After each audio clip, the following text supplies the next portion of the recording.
Elizabeth says the first thing people notice is that she doesn't look homeless. She says that's always the reaction. People thank her, tell her she looks good, say she doesn't look like she belongs on the street.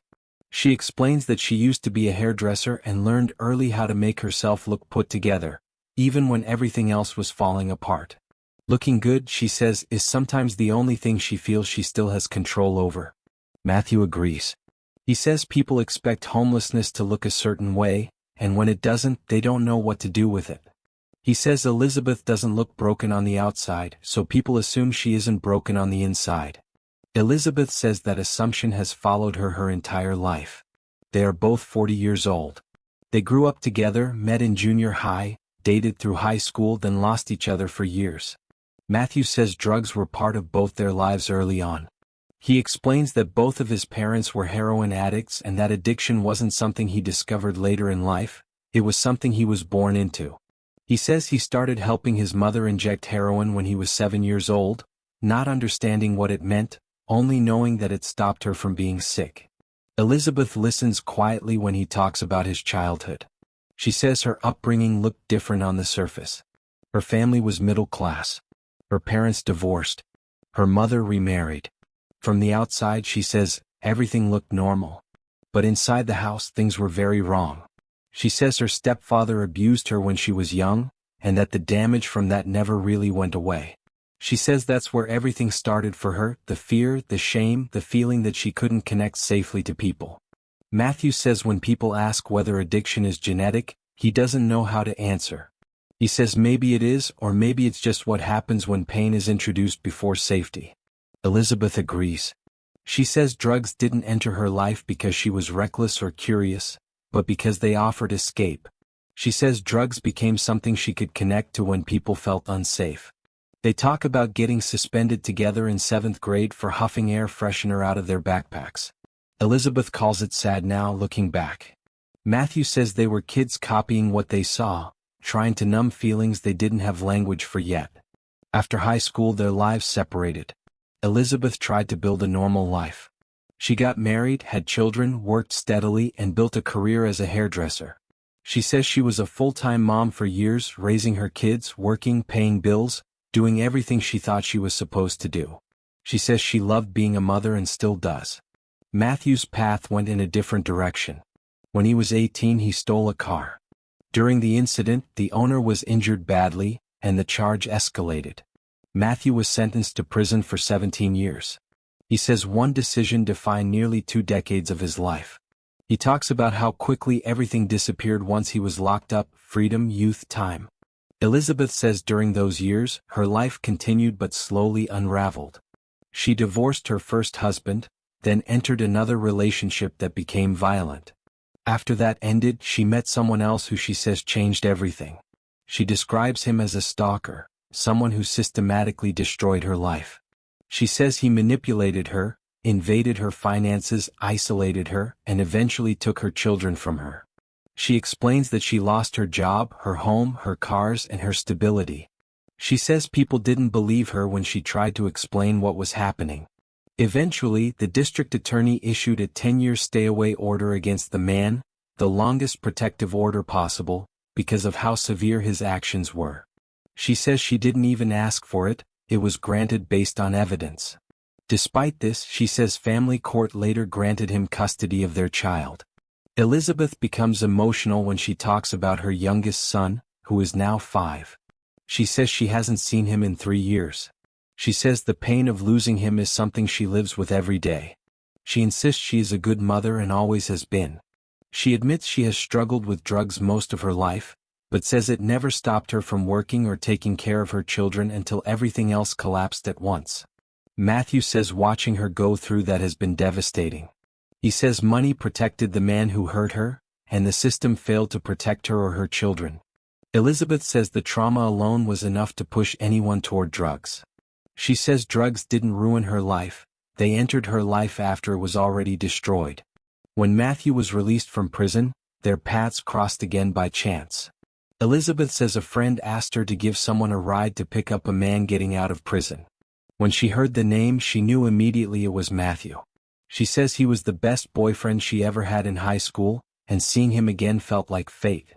They've been together 7 years now. They live in a tent in Highland Park. Elizabeth says she hates the word homeless, but she understands it's accurate. She says she doesn't want her kids to know she's living this way. She says she doesn't want anyone to know. She explains that people are often shocked when they realize she lives in a tent because she doesn't look like what they expect homelessness to look like. They talk about daily life on the street. Matthew says theft is constant. He says men often approach Elizabeth, hit on her, or make her uncomfortable. Elizabeth says she doesn't sleep if Matthew isn't there. She explains that tents can't be locked and that safety is never guaranteed. Elizabeth shares that she was drugged multiple times by someone she thought was a friend. She believes it was a date rape drug. She says when she spoke up about it, no one wanted to listen. She says fentanyl dulls people's instincts, making it harder to fight back or even recognize danger. Matthew says drugs change priorities in terrifying ways. Elizabeth agrees, saying fentanyl especially takes away the drive to fight for things that matter. She says it makes people accept situations they never would have accepted sober. Elizabeth has 4 children with 3 different fathers. She says she is still involved in their lives as much as she can. She talks daily with her 8-year-old son and says he keeps her alive. She believes he understands her on a deep level, even without knowing the details of her situation. She says housing would change everything. A bed. A door that locks. A bathroom. A place to keep belongings safe. She believes housing is the foundation for recovery, not judgment or punishment. Elizabeth says people often tell her she could use her looks to get whatever she wants. She says she doesn't even know how to do that and wouldn't want to. She says she chose Matthew over someone with money because money doesn't equal love. Matthew says he loves her without conditions. Elizabeth says sincerity is what she values most about him. She believes they will be together for as long as they are allowed to be. They both reflect on regret. Elizabeth says if she could go back, she would guard her heart more and build a stronger internal foundation so she wouldn't seek validation from destructive men. But she says she doesn't regret her children, not for a second. Matthew says he would not have stolen the car, but also believes that everything they've been through shaped who they are. They agree that people are more than their worst decisions. Elizabeth says redemption shouldn't have an expiration date. Matthew says their story isn't clean or comfortable, but it's real. And for now they are still here. Elizabeth says mornings are the hardest. She explains that waking up in a tent means waking up already alert, already bracing for something to go wrong. There's no slow transition from sleep to day. She says her body never really rests because part of her mind stays awake all night, listening for footsteps, voices, anything unfamiliar. Matthew says he sleeps lighter than he ever did in prison. He says inside at least there were walls. They talk about how people imagine homelessness as chaos all the time, but Elizabeth says it's more like constant vigilance. She says boredom is dangerous, silence is dangerous, and trust is the most dangerous thing of all. Matthew agrees. He says the streets punish vulnerability fast. People watch each other, memorize routines, learn who has something worth taking. Elizabeth says she tries to keep a routine anyway. She wakes up, fixes her hair, washes up wherever she can, and makes herself presentable. She says it's not about vanity, it's about dignity. She refuses to let the streets strip her of that too. Matthew says that's one of the things he admires most about her, that she still treats herself like she matters. They talk about drug use more openly. Elizabeth says fentanyl and meth serve different purposes. Meth keeps her moving, alert, functional. Fentanyl quiets the noise in her head. She says people assume addiction is about chasing pleasure, but for her it's about managing pain. She says the drugs don't make her happy, they make her able to exist. Matthew says he doesn't romanticize it. He says he knows drugs have taken things from them. He says he's watched fentanyl change people into shadows of themselves, watched friends disappear. Elizabeth says she knows the risk, but fear doesn't always stop behavior when fear is already your baseline. They talk about overdoses. Neither of them has overdosed, and Elizabeth says people find that hard to believe. She says her tolerance is high, but she knows that doesn't mean she's safe. She carries that knowledge quietly, like a countdown she doesn't want to look at. Matthew says he worries every time she uses, but he also knows that worrying doesn't change reality. Elizabeth explains what she means when she calls herself a functioning addict. She says she never lost her drive. She never stopped wanting more from life. She says that's part of what makes it so painful, because the desire is still there but the path feels blocked. She says people expect addiction to look like giving up, but she feels like she's been fighting non-stop for decades. They talk about judgment. Elizabeth says the moment people hear fentanyl, everything else disappears. Her trauma, her history, her motherhood, her work ethic, all of it gets erased. She becomes a label. Matthew says labels make it easier for people to feel safe because if they can categorize someone, they don't have to imagine it happening to them. Elizabeth says she used to believe the same things before it happened to her. She thought bad things happened to careless people. She thought hard work protected you. She says losing everything taught her how fragile stability really is. They talk about her children again. Elizabeth says the guilt never shuts off. She says even on days when she feels strong, there's always a voice reminding her where she isn't.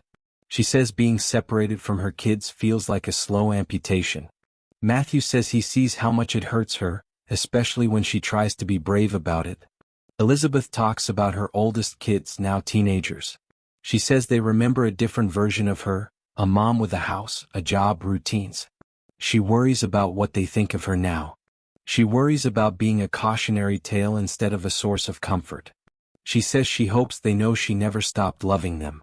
Her 8-year-old is different. She says he still talks to her like she's his anchor. She says he doesn't judge her, doesn't interrogate her, just wants to hear her voice.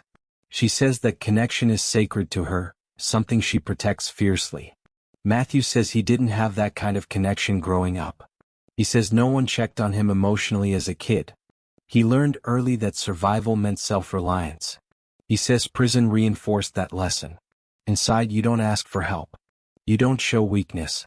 You adapt or you suffer. He talks more about prison than he usually does. He says 17 years is long enough to forget who you were before. He says time becomes abstract. Days blur together. He says when he got out, the world felt louder, faster, less forgiving. He says freedom came with expectations he wasn't prepared for. Elizabeth says she didn't expect him to come out gentle. She says prison hardens people, but Matthew came back sincere, emotionally present. Matthew says prison taught him what he didn't want to be. He says he watched men lose themselves completely and decided he would hold on to whatever humanity he could. They talk about money. Elizabeth says people assume being poor means being irresponsible. She says poverty is expensive. Every mistake costs more when you don't have a buffer. Matthew says having money briefly after getting together was overwhelming. He says he'd never had access to it before and didn't know how to handle it. Elizabeth says gambling was part of it but not the whole story. She says the stalker from her past was still interfering, still manipulating situations behind the scenes. She says it felt like fighting someone invisible with unlimited resources. Matthew says that kind of stress breaks people. They talk about systems. Elizabeth says she reached out for help many times. She says she told the truth over and over, but truth didn't matter without power. She says family court didn't want complexity, it wanted a simple narrative.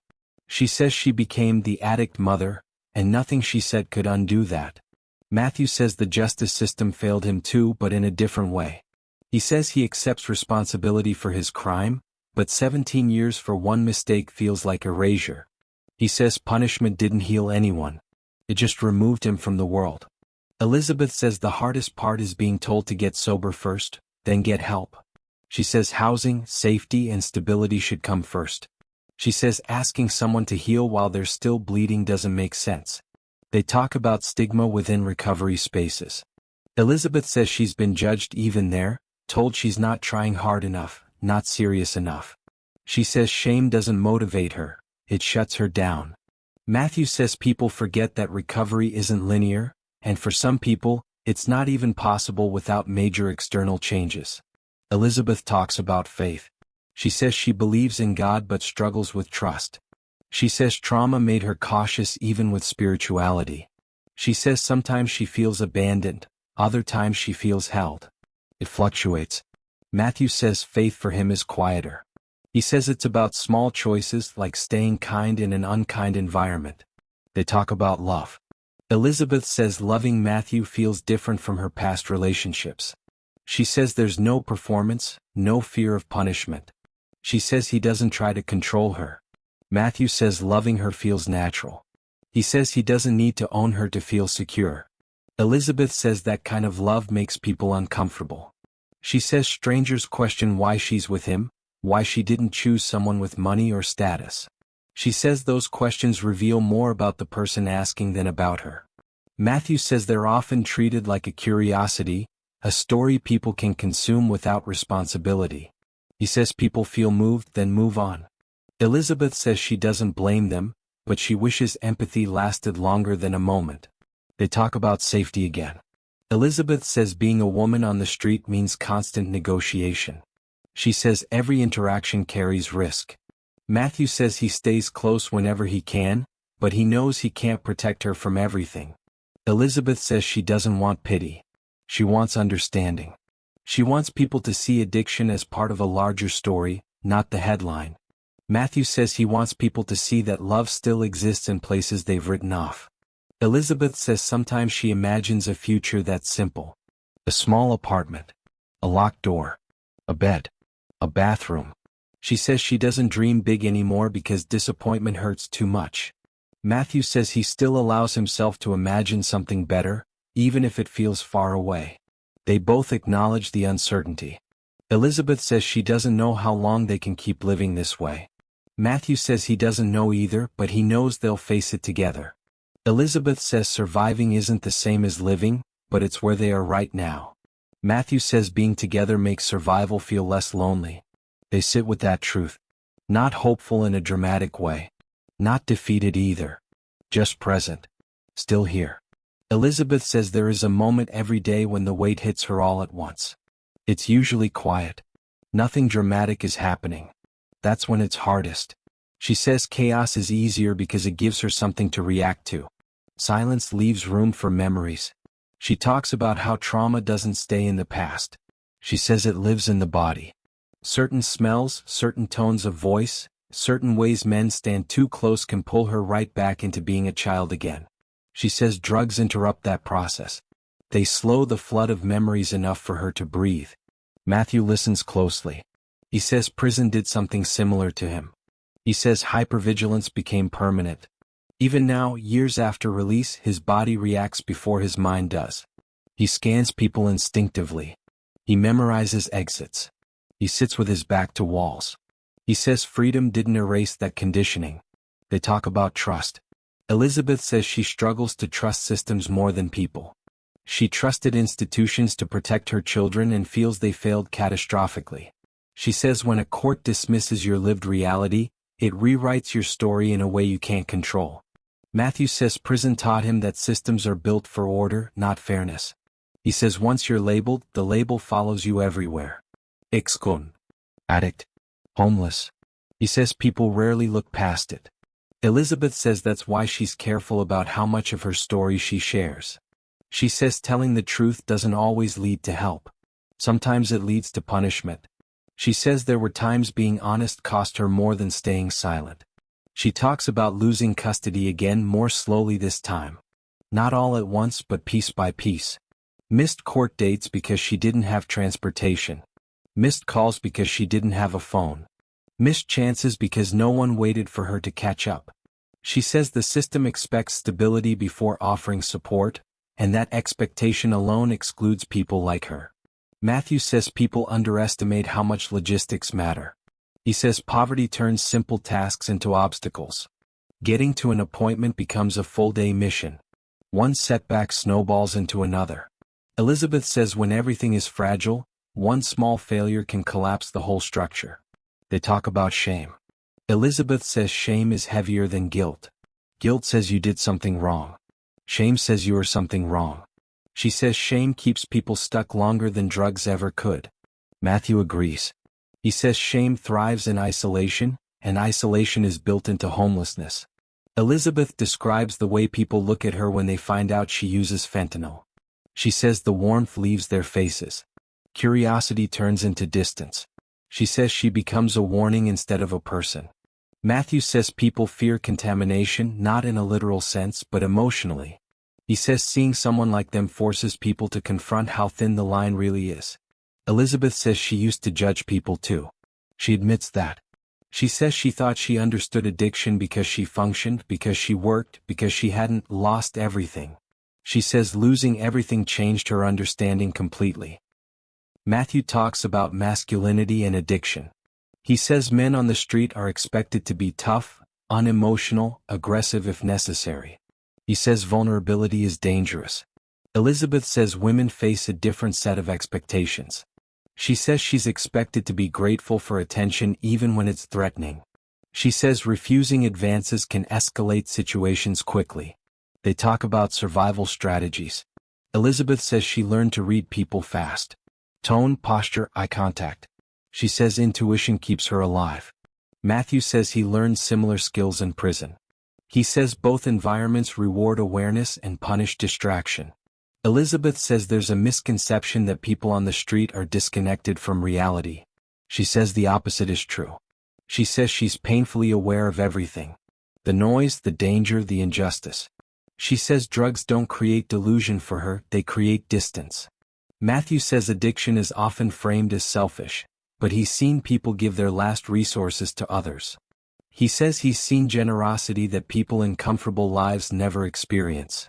Elizabeth says community exists on the margins, but it's fragile. Trust is tentative. Loss is constant. She talks about grief. Friends who disappeared. People who overdosed. People who simply vanished. She says there's no time to mourn properly. Life keeps moving even when someone doesn't. Matthew says he's attended more informal memorials on the street than funerals. Candles, notes, silence. Elizabeth says every death reminds her how close she is to the edge. She says she doesn't feel invincible. She feels suspended. Matthew says surviving sometimes feels like luck more than choice. They talk about media portrayals of addiction. Elizabeth says stories often simplify things into cautionary tales or redemption arcs. She says real life is messy. There's no clean before and after. Matthew says people want endings. He says most lives don't offer them. Elizabeth says she doesn't want to be inspirational. She says she wants to be understood. She says being called strong sometimes feels like another way people excuse not helping. Matthew says resilience shouldn't be a requirement for compassion.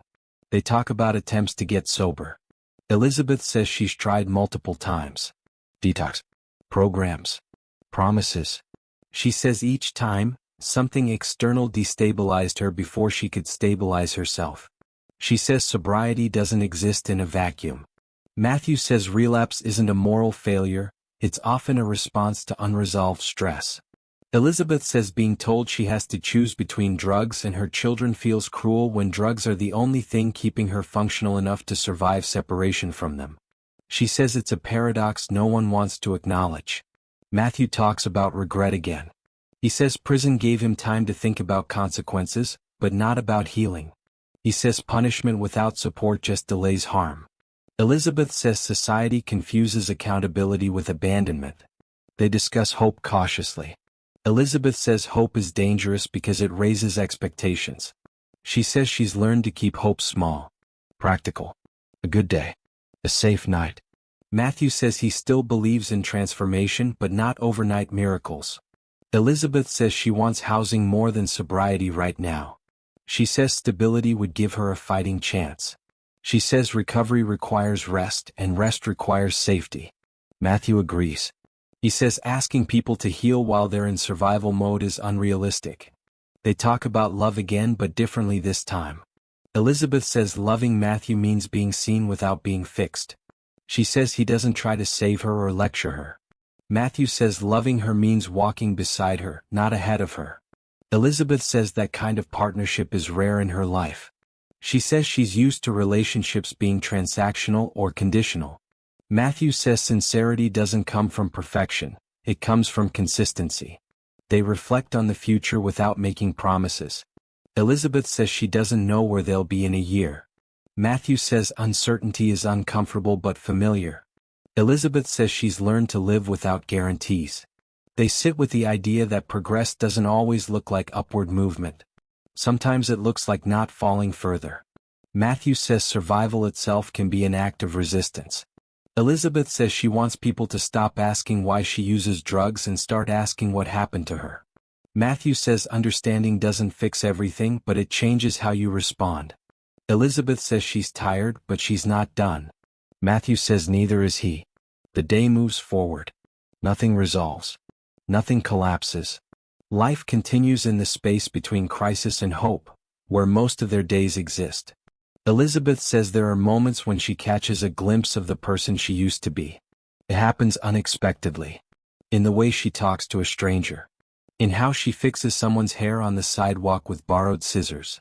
In the way people relax when she listens to them. She says those moments hurt, but they also remind her that she hasn't disappeared. Matthew says he sees that person every day. He says Elizabeth has a way of making people feel human, even when she's struggling herself.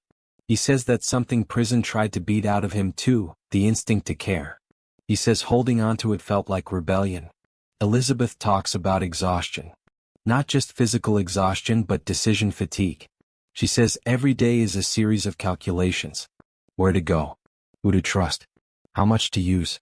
How much to save? She says there's no autopilot when you're homeless. Every choice feels high stakes. Matthew says he feels responsible for staying grounded. He says when Elizabeth spirals, he tries to stay steady, not by fixing things but by staying present. He says presence is the only thing he can always offer. Elizabeth says people often ask what help would actually look like. She says it's not complicated. Housing first. Safety first. Someone to believe her without demanding perfection. She says being believed would change everything. They talk about time. Elizabeth says time feels warped. Days feel long, years feel short. She says trauma compresses memory, blurs cause and effect. Matthew says prison did that too. He says entire years vanished behind routine and restriction. Elizabeth says she mourns lost time with her kids more than anything. She says birthdays, school events, ordinary mornings haunt her. Matthew says grief doesn't fade, it just changes shape. They discuss the idea of forgiveness. Elizabeth says she's not sure she believes in forgiving people who never took responsibility. She says forgiveness gets weaponized against survivors. Matthew says he thinks forgiveness is personal, not mandatory. He says it should never be demanded. Elizabeth says she forgives herself in small ways. She says that's harder than forgiving others. Matthew says self-forgiveness is where healing usually gets stuck. They acknowledge fear about the future. Elizabeth says fentanyl scares her, even if she doesn't show it. She says she knows the margin for error is thin. Matthew says loving someone in addiction means living with constant awareness of loss. Elizabeth says she doesn't want to die. She says that clearly. She says she wants to live long enough to be present for her children again. Matthew says that desire matters, even if the path there isn't clear yet. They talk about being seen. Elizabeth says telling her story feels risky but necessary. She says silence protects systems, not people. Matthew says sharing the truth doesn't guarantee change, but it creates a record that can't be erased. Elizabeth says she hopes people watching understand that addiction is not the whole story. It's one chapter in a much longer book. Matthew says reducing people to their lowest point makes it easier to look away. They end the conversation without conclusions. No promises. No resolutions. Just honesty. Elizabeth says survival doesn't always look heroic. Sometimes it looks messy, contradictory, unfinished. Matthew says unfinished doesn't mean hopeless. They are still here. And for now that matters. Elizabeth says she has learned not to measure her life by what it looks like from the outside. She says appearances lie. Stability can disappear overnight.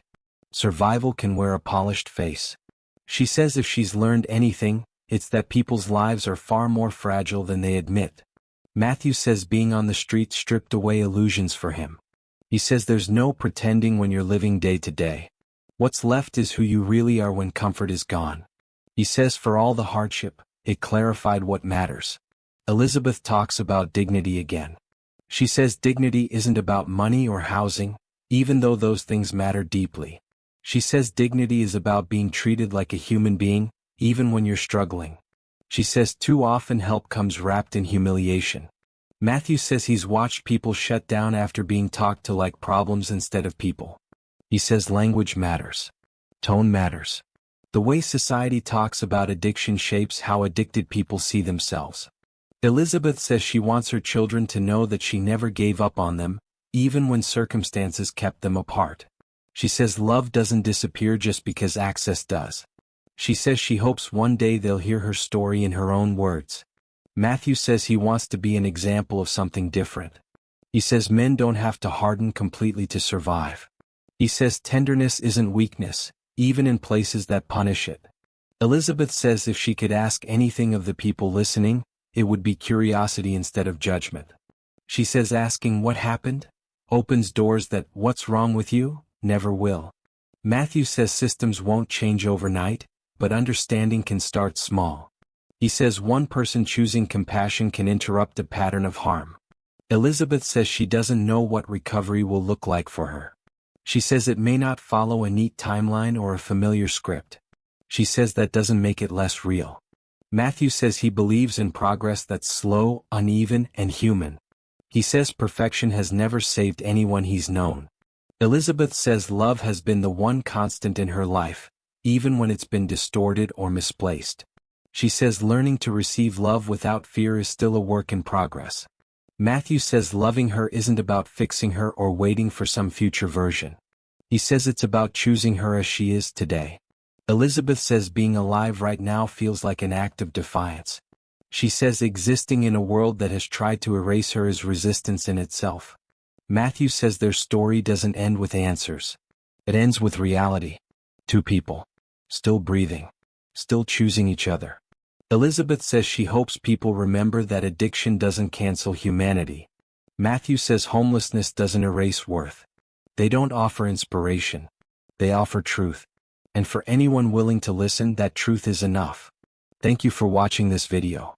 Click here to watch another video that might interest you.